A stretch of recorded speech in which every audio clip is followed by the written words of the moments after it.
Hello, welcome back to the FishLocker out on the boat. We've actually got quite a lot of bad easterly weather coming. We've got like 2 weeks of bad weather. So I'm going out to go and get all pots. I'll check what's in them and I'm going to move them inside.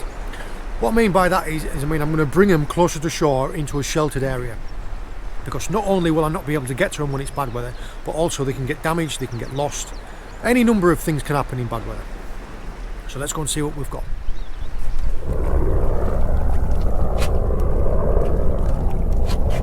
How someone can get mackerel feathers caught around the buoys, I don't know. But yeah, when you're hauling your pots you need to be careful of that.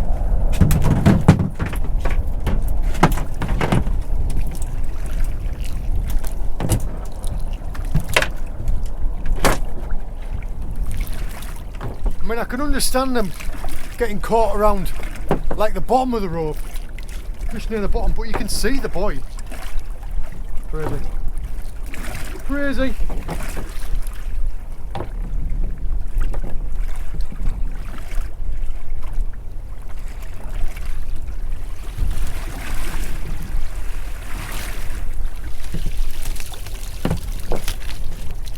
Oh, there's some big crabs in there.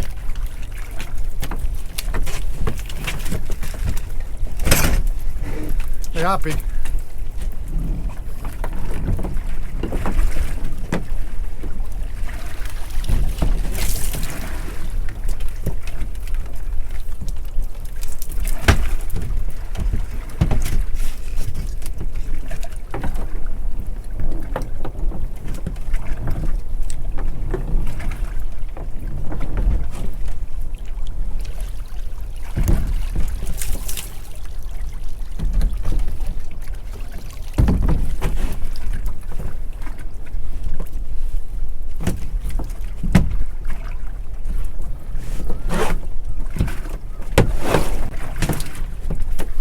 Shot these in slightly deeper water and it makes it harder because before you only have one pot in the water at any one time.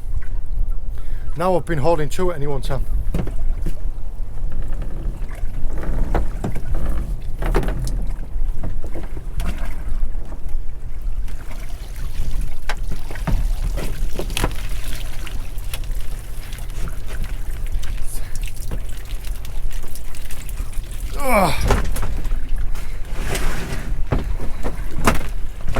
Saved with the last pot.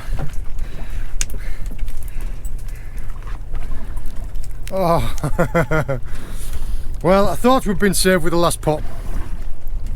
This, another pregnant female. Calm down, girl. She's probably bang on legal size, but for anyone who watches our videos, you'll know straight away that there is a bylaw protecting pregnant females. So you aren't allowed to land them anyway. But what I do, there is a conservation scheme called a V-notching scheme, where you mark the fans of her tail. The marks her as a breeding female, so that'll protect her. We'll put her down in this bucket and we'll get her V-notched and put her back. But yeah.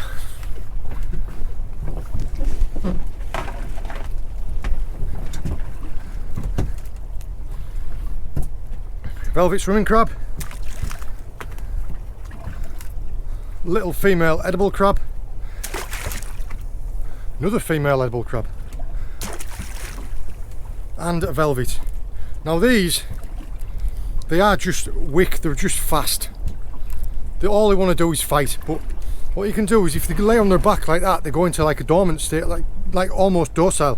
You can see them in a pot sometimes on a lid like that and you think, oh, they're dead. And as soon as you put your hand in on them, they turn around and they just go mad. So they play a possum. You have to watch for you have to watch for them. Little male edible, right up at the back of the pot. Another velvet, like a leopard spotted one, and another little female edible crab. Stacks of these today.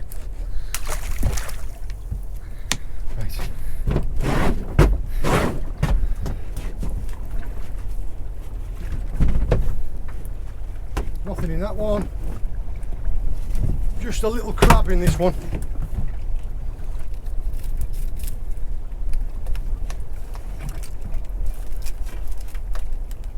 This crab's actually got a bit of a deformity on it.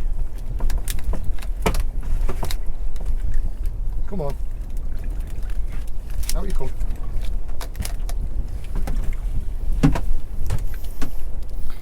See here, this crab got a bit of a deformity on its back. I think he's suffered some damage when he was soft. It's hardened up like that.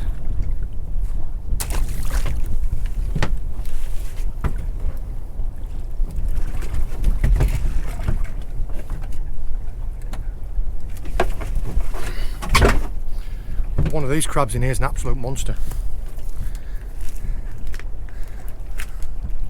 Another little one. Oh, this guy's been in the wars, he's lost half his limbs.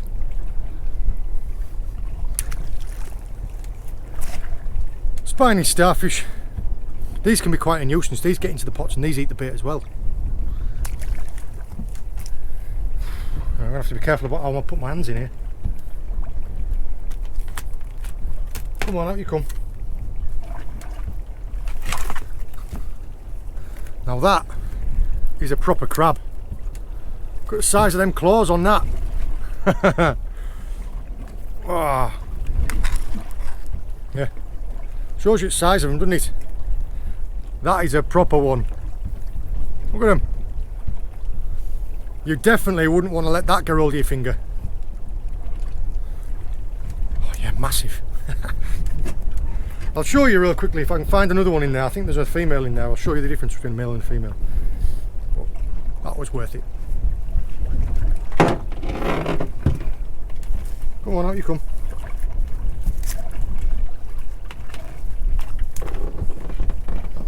Little male.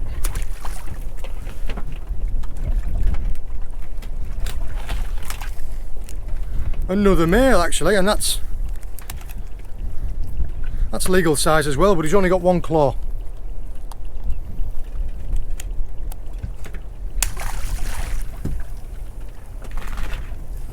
Right.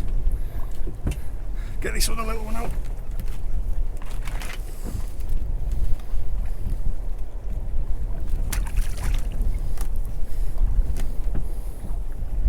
This is a female. Oh, come here, you get the bruiser. Right, that one's a male. You can tell because it has a narrow V underneath here. This one is a female, you can see, because she has a large pad.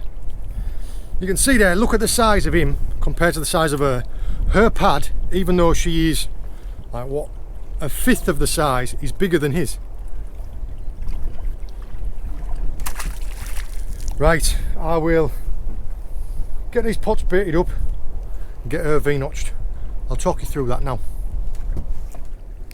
Right, this lovely little lady carrying these eggs, as I mentioned earlier, we have what's called a V-notching scheme, and that's that you mark their tail with a V in either this flap or this flap.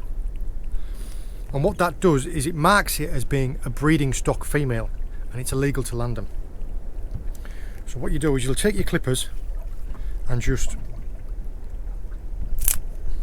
now look, didn't even flinch. That is a V-notch. I'll V-notch this one as well, and I can get my clippers open again. Now look, 2 V-notches, one there and one there. She's now marked as a breeding female. She's now marked as a breeding female, and it's illegal to land her. Those V-notches will eventually grow out when she sheds her shell, but it might take 2 or 3 years, in which case she might have bred twice more. And when they can produce 20,000 eggs a piece, you really are helping the breeding stocks. So what I'm going to do is I'm going to take a quick photo of her markings in case we catch her again, because these white patches, I mean, it might change slightly in a shade of blue, but the white bits always stay the same, just like a fingerprint. So I'll take some photos of her, and we'll never know, we might catch her again in a couple of years' time. So I will put her back in this bucket of water here, and we'll take her over there onto the rocks and we'll let her go.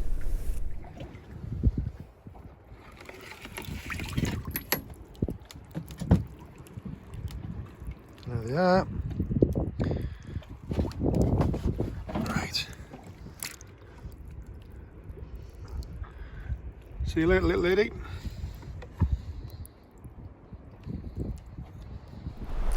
Right, there we are. What a fantastic, like a clunking great crab. A nice little V-notched lobster. I call that a success. I hope you've enjoyed joining me. All the very best.